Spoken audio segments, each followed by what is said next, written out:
ওনার টাকায় না, সেই কন্ট্রাক্টে ওয়ার্ক অর্ডার হয়েছে শিবম এডুকেশনের নামে। শিবম এডুকেশনের কেস চালান আপনারা জানেন, সেই ফান্ড কিন্তু পৌরসভা থেকে হয়েছে, পৌরসভা ওয়ার্ক অর্ডার হয়েছে, পৌরসভার টাকাই হয়েছে, ওটা পুরো মাঠ পৌরসভার টাকাই হয়েছে, ওনার কোনো টাকা হয়নি।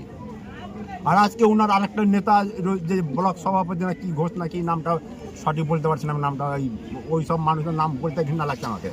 উনি দেখবেন অজগর পাড়া থেকে শুরু করে যত এক গাড়ি বালি পাথর পড়তে গেলে কাঠমানি তুলে, ওটা ওনাকে প্রশ্ন করবেন, সরকার লোককে জিজ্ঞেস করবেন। প্লাস উনি একটা মার্ডার কেসে আসামি, একটা ভাটা নিয়ে দখল করতে গিয়ে ডাইরেক্ট শুট আউট করে ওনার মার্ডার ফুটেজও রয়েছেন, প্রভাব কাটিয়ে এখন ঘুরে বেড়াচ্ছেন উনি, এই রকম লোককে নিয়ে ঘোরাচ্ছেন। আর ওনার আশেপাশে যে লোকগুলা দেখবেন, কেউ গাঁজা খায়, কেউ হয়তো মাতাল খায়, কেউ হয়তো দুপুরবেলা সন্ধ্যা যখন টলে মূল হাঁটে, সোজা হবে হাঁটতে পারবে না, সব টলমল করে হাঁটে, এইরকম লোক নিয়ে উনি রাজনীতি করছেন। এইভাবে দল চলবে? আজকে জাকির হোসেন যে দলে জয়েন করে, তার চেয়ে আগে আমরা দলে ছিলাম, আমি বুথ সভাপতি থেকে ওয়ার্ড সভাপতিতে আজকে আমি কাউন্সিলর ভাইস চেয়ারম্যান হয়েছি। উনি যখন জয়েন করেন ম্যাকেঞ্জি পার্কে, তখন আমরা সাক্ষী ছিলাম, সেখানটায় আমরা লড়াই করে দেখেছি। আজকে দলটা যে খারাপ জায়গায় চলে আছে, উনি যে একটা ব্যক্তিগত রাজনীতি ইস্ট ইন্ডিয়া কোম্পানির মতন যে উনি শোষণ করতে এসেছেন জঙ্গিপুরকে, এটা জঙ্গিপুরের মানুষ কিন্তু মেনে নেবে না, আমরাও মেনে নেব না। আমরা জন্মগ্রহণ করেছি এই জঙ্গিপুর এই পৌরসভাতে, আমরা পৌরসভাবাসীর স্বার্থে যতদূর লড়াই করতে হয় লড়াই করব। আমাদের নেতা অভিষেক ব্যানার্জির কাছে যাব, মমতা ব্যানার্জির কাছে যাব, কিন্তু আমরা অন্যায়ের বিরুদ্ধে মুখ খুলেছি, মুখ খুলবো, অন্যায়ের বিরুদ্ধে লড়ে যাব, অন্যায়কে আমরা মেনে নেবো না। কারণ এই দল জঙ্গিপুরের দল যখন ছিল না, আমরা তিলে একটা থেকে দুটা থেকে তিনটা ভোটার করতে আজকে দলটাকে আমরা তৈরি করেছি। সব থেকে ব্যথা আমাদেরকে লাগছে, এই দল যে ক্ষতি হচ্ছে আমাদেরকে ব্যথা লাগছে। আজ আপনারা প্রত্যেকে জানেন যে আমরা গোজা যখন ফেলছিলাম, যেখানে বালিঘাটায় ছিল, সেখানে একটা প্রেসার ক্রিয়েট করে একটা ওখানটায় পরিস্থিতি তৈরি করা হলো, সেখানে মানুষ আর ফেলতে দিল না। বিকল্প রাস্তা হিসেবে উনি একটা, আমরা বহুবার বললাম, ওনাকে বলে উনি একটা জায়গা দিলেন, সেই জায়গায় ফেললো। ফেলার সময় ভরপুর যখন ঈদের মরশুম, সেই সময় হঠাৎ করে বন্ধ করে দিলেন। আমরা পায়ে হাতে পড়েছি ওনাদের নেতাদের কাছে, অন্তত ঈদের কটা দিন আপনি করুন, তারপরে যা করবেন, কিন্তু কোনো কথা চলে, সেই ঈদের মুখে কিন্তু সমস্ত গোজা কিন্তু ফেলা বন্ধ করে দিলেন। এবার আমরা কি করব? এই ঈদের মরশুমে যে শহর নোংরা হয়ে আছে, আমরা যেভাবে পারছি রাতের অন্ধকারে আমি চেয়ারম্যান আর কাউন্সিলররা আজকে এইখানে ফেলে আসছি, এখানে লুকিয়ে ফেলে আসছি, এখানে লুকিয়ে, এইভাবে টাল বাহানো করে কোনোভাবে মেকআপ দেওয়ার চেষ্টা করেছি। যেখানে ফেলতে যাচ্ছে ওনার লোকেরা ওপেন বাধা দিয়েছে, প্রশাসন থেকে শুরু করে ডিআইবি রিপোর্ট থেকে শুরু করে উচ্চ নেতৃত্ব থেকে সব প্রত্যেকে জানে ব্যাপারটা, এটা আমরা জানিয়েছি, সব যা জানি, কোনো জায়গা বাদ দিইনি, আমরা জানিয়েছি। তাহলে আজকে শহরের যে গোজা যে পরিষ্কার ব্যাপারটা বলছেন, ওনার লোকরা তো তৈরি করেছেন। তারপরে শুরু হলো জায়গা কেনাকানি নিয়ে, ওনারই লোক নাম করে বলছি ঘোষ না কি নামটা আছে, ঘোষবাবু না কি বাবু সবাই বলে ওকে, হ্যাঁ, উনি জায়গা ঠিক করে দিয়েছিলেন। সেই জায়গা ঠিক হলো, 1 লাখ কত টাকা ফাইনাল হলো দাম, তারপরে বললো 1 লাখ কত টাকা বিঘা তৈরি হলো, আর কেনার সময় দেখছি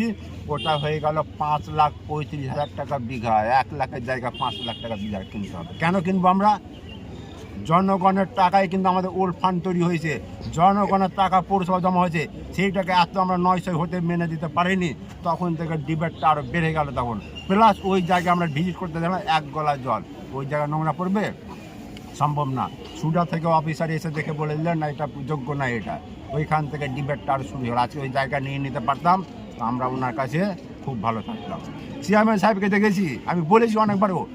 কথা, আমার এবার ঘুরতে এসেছিলেন, আমি কিন্তু তারপরে চ্যালেঞ্জ করেছিলাম, আমি কিন্তু জিসিবি এনে কিন্তু আরএসপি পার্টির পিসের সামনে আমার জিসিবি দাঁড়িয়েছিল, উনি কিন্তু আর ঘুরতে আসেনি, দেখতে আসেনি, ঘোরাটা বড় ফ্যাক্টর ছিল না, এর পিছনে আড়ালে একটা অন্য চক্রান্ত ছিল, এটা সেটা সফল হয়নি। আর একটা হয়েছে ঘর বাড়ি নিয়ে এলো, আমাদেরকে চেয়ারম্যানকে ডেকেছিল, ডেকে বসে আমাদের বলে ঘর বাড়ি তোমরা অনেক কিছু এদিক ওদিক হয়েছে শুনেছি, কিন্তু কিছু ঘর বাড়ি করতেই হয়। কোন দল করেনি? সব দল করেছে, আমাদের সামান্য 1-2% করতে হয়েছে, কাজ জন্য করেছি। যেই দলের নেতারা দিন রাত ঝান্ডা ধরে ঘুরে বেড়াচ্ছে, করে বেড়াচ্ছে, তারা কিন্তু বাড়তি সুবিধা নেবে না? তাদের তো জায়গা একটু ছোটো আছে, আমরা ঘর দেবো না, কর্মীদের জন্য দিব না? আমরা সব পার্টি যেভাবে করে, আমরা এই 2-4টা করেছি, আমার দলের জন্য করেছি, দল কর্মীদের জন্য করেছি, একটা ঘর করেছি, আমরা সবাই করতে হবে, এটা করতে হবে, অনেক দল করেছে। আর ঘরের ক্ষেত্রে আমাদেরকে বললেন পৌরসভা ঘর পর কত এসেছে, এত ঘর এসেছে, ওর আশেপাশে চেলা চুমান্ডা যারা আছে একটু ওরা শিখিয়ে দিয়েছে দাদা ঘর ফর হয়েছে এই ব্যাপার এত হিসাবটা কী দিয়েছে তখন চেয়ারম্যানকে বলেছে আপনার পৌর এত ঘর হয়েছে আমাদেরকে ওনার একটা লোক বলেছে ওনার বড় নেতা বলেছে পাশের লোক বলেছে আমাদের দফা দফা করে দিবে একটা অ্যামাউন্ট তুলে একটা তোলার কথা বলেছে আমরা ডাইরেক্ট ঝেড়ে দিয়েছি আমরা তুলতে পারবো না গরিব মানুষকে ঘর দিয়েছি আমরা কোনোভাবে টাকা তুলতে পারবো না যখন তোলার রাজি হইনি আমরা তখন এই ঘর ধরা শুরু করে দিল ঘরের লিস্ট প্রকাশ করতে শুরু করে দিল এখানে ওখানে প্রকাশ করছে এগুলা কি আমরা একই দলের আছি তা ভোটটা বাড়ছে না ভোটটা কমছে আজকে আমাদের ঘরের লিস্ট সিপিএম নেতার কাছে বিজেপি নেতার কাছে কংগ্রেস নেতার কাছে চায়ের দোকানে সব জায়গায় ছড়িয়ে মানে ওটা মুড়ি মাখিয়ে খাচ্ছে সব এরকমভাবে পরিস্থিতি একটা আমিও কিন্তু ওনার লোক বারবার বলছিল আপনাদেরকে এ করেছে হ্যান করতে হ্যান করেছে বিধায়ক করেছে আমি কিন্তু বিধায়কের কাছে গিয়েও ছিলাম কিছুদিন আগে গিয়ে বিধায়ক ডেকে পাঠিয়েছিল কলকাতায় মিটও করেছিলাম মিট করে গিয়েছিলাম গিয়ে দেখলাম অনেক বুঝালাম ওনাকে বহুবার বুঝেছি জায়গা যা হয়েছে পৌরসভাটা আমাদের আপনারই পৌরসভা আপনার মতন আছে আমরা একই দলে রয়েছি চলুন আমরা চেয়ারম্যান কাউন্সিলর সবকে নিয়ে এক জায়গায় তৈরি করে এই সিটকে আমরা বিপুল পরিমাণে জিতাবো সেই স্বার্থে ওনাকে 2-3 বার খুব বোঝানোর চেষ্টা করেছি কিন্তু উনি বুঝেননি উনি দেখলাম উনি দলের প্রতি দরদ নাই উনি একদম ইস্ট ইন্ডিয়া কোম্পানির মতন আবার আমি ওখান থেকে বেরিয়ে পালিয়েছি আমি বুঝাতে পারলাম না আমি চলে এসেছি উনি ওনার মতন করবেন আমরা দলের হয়ে দলের যেখানে ভাবমূর্তি যাতে রক্ষা করার দায়িত্ব আমাদের আমরা সেইভাবে চলে আসবো চালাবো আমরা সবসময় চাইবো দলটা যাতে শ্রীবৃদ্ধি হোক দলের ক্ষতি চাইবো না আর আজকে পৌরসভায় দেখলাম আমরা পড়ে গেলাম তো মিষ্টি খাওয়ানো হয়েছে বাজি ফাটানো হয়েছে তাহলে আমরা কি বিজেপি করি না উনি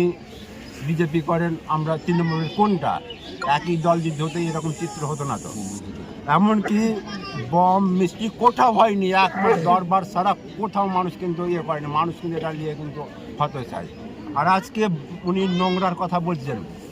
আজকে খাওয়াতেন ওখানটায় তারপর অনেক যে কোনো প্রোগ্রাম হতো পকেটে বান্ডিল বেঁধে নিয়ে ডয়ার খুলে ভরে দিতেন এটা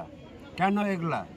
আমি বলেছি ওনাকেও বলেছি আমার কাউন্সিলররা বলেছে ওনাকে কেন হবে এগুলা উনি বলছেন আমি কিছু করার নাই আমাকে প্রেশার দিয়েছে নাহলে সিট ফেলে দেবে চেয়ার ফেলে দেবে এইরকম ব্যাপার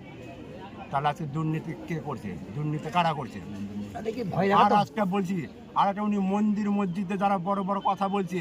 আজকে আমি বলি আমার ওয়ার্ডের সাক্ষী আমার সামনে দেখবেন একটা পশ্চিম পাড়া জুম্মা মসজিদ আছে উনি ভোটের আগে কথা দিয়েছিলেন যে জিতে গিয়ে আমি ওপরে সাপ ঢালাই করে দিব কিন্তু উনি যখন জিতে গেলেন মানুষ যখন আশীর্বাদ দিয়ে ভোট দুহাত বলে জিতিয়ে দিলেন তখন কিন্তু বারে গেল লোক গেল সমাজের লোক গেল পায়ের জুতা ক্ষয় হয়ে গেল কিন্তু সেই টাকা পেল না আমিও লজ্জায় সাক্ষী ছিলাম আমিও বহুবার বলেছি কিন্তু তাকে কিন্তু কোনোভাবে দেননি পুরা সমাজের লোক সাক্ষী রয়েছে সেটা আমার ওই সমাজের কাছে আমি মুখ দেখাতে পারি না লজ্জা লাগে আমাকে আর উনি বড় বড় কথা বলছেন মন্দির মসজিদের কথা বলছেন তৃণমূল কংগ্রেস মন্দির মসজিদে রাজনীতি করে না তৃণমূল কংগ্রেসের মাটি মানুষের দল মানুষকে নিয়ে রাজনীতি করে উন্নয়নকে নিয়ে রাজনীতি করে ধর্ম নিয়ে রাজনীতি করে না তৃণমূল কংগ্রেস ঘনিষ্ঠ লোকদের কাছে জিজ্ঞেস করবেন পৌরসভা যে আজকে উনি 1 টাকা খরচ করেছেন কিনা জিজ্ঞেস করবেন অথচ পৌরসভার টাকাতে ওনার অনেক জায়গায় খরচ আমরা করেছি জিজ্ঞেস করে দেখবেন আজকে মুখ করলে বলছি না পরে প্রেস মিট করে বলবো একবারে আবার প্রেস মিটে আসবো খুব তাড়াতাড়ি আবার প্রেস মিটে আসবো উইথ ডকুমেন্টস সহ এই যে ওনাদেরকে বলে দেবেন ওনার রেডি থাকে আমাদের দিয়ে থাক ফলটাকে ডকুমেন্টস সহ প্রেস মিট করবে আমি ডকুমেন্টস সহ প্রেস মিট তাহলে কি ভয় দেখানো হতো আপনাদেরকে চেয়ারে ভয় দেখানো হতো কথায় কথায় চেয়ারম্যান চেঞ্জ করে দেবো ভাইস চেয়ারম্যান চেঞ্জ করবো কথায় প্রেসার মিট করা হবে তার জন্য কি আপনারা ভয় করতেন অনেক ভয়